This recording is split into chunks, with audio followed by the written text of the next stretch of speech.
إسرائيل إسرائيل ضربت الشام، ضربت للأسطول البحري.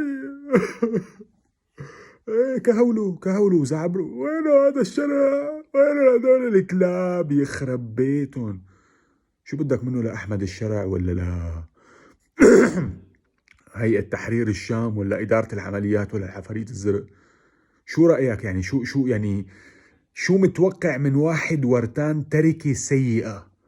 شو رأيك خراب 55 سنة عاطي ظهره لإسرائيل، يجي أحمد الشرع يحرر لك إياها سوريا بين يومين وثلاثة وتزدهر اقتصاديا وينتشلوا المعتقلين ويعالج لك الأطراف المبتورة والأعراض المنتهكة واللي التعن أبوه بعزا أمه والاقتصاد المتهالك والبلد المدمرة والعملة اللي بالأرض والأجنبي اللي فايت عليها؟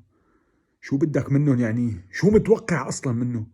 منيح منه شو ما طلع منه هلأ منيح، واحد ورتان زبالة شو ما طلع منه منيح، وحاجة زعبرة وحاجة كهولة، حاجة أكل هوا. وكان معكم أبو علي الشامي. باي.